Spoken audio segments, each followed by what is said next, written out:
মা মা, জুতাটা পরতে তো অনেক ব্যথা পাচ্ছি। দেখি তো গুট্টুর মাকে ফোন দিয়ে এখন আসলো না কেন। কি গো, কই তুমি? এখন আসলে না কেন? আরে বাবা, আসছি আসছি, তোমার ছেলের জন্যই লেট হয়ে গেছে। মা মা, অনেক ব্যথা পাচ্ছি, তুমি আমাকে কোলে নাও প্লিজ। দেখ গুট্টু, তুই আর বাহানা করিস না, তাড়াতাড়ি আয়। এমনিতেই আমাদের অনেক লেট হয়ে গেছে, কিন্তু মা আমি যে সত্যিই ব্যথা পাচ্ছি। আমার হাঁটতে অনেক কষ্ট হচ্ছে মা, প্লিজ আমাকে কোলে নাও না।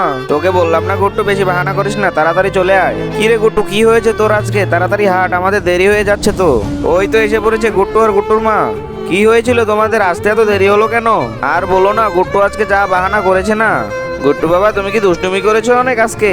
বাবা, এই জুতাটায় অনেক ব্যথা পাই। তার আগে এই সুন্দর কাবা শরীফটা দেখে যে ভিডিওতে লাইক এন্ড সাবস্ক্রাইব করে দিবে। হে খোদা, তুমি তাকে হজ করার তৌফিক দান করো, আমিন। কি ব্যথা পাই লাগিয়ে রেখেছিস দেখি? ওই পা এদিকে আগে, আমি জুতাটা খুলে দেখছি। কই, কোথাও কিছু তো নেই। কিসে ব্যথা পাও তুই? বাবা, আমি সত্যি বলছি, আমি ব্যথা পাই। দেখি আমি, এদিকে আসো তো গুট্টু বাবা। আচ্ছা বাবা, আসছি। কই দেখি আমি একটু ভালো করে। এ কি, কেমন শক্ত শক্ত পাচ্ছে। সে কি, কত বড় একটা পাথর ছিল ওর জুতার ভিতরে? গুট্টুর মা, এগুলো কি? এইটুকু বিষয় তুমি খেয়াল করনি?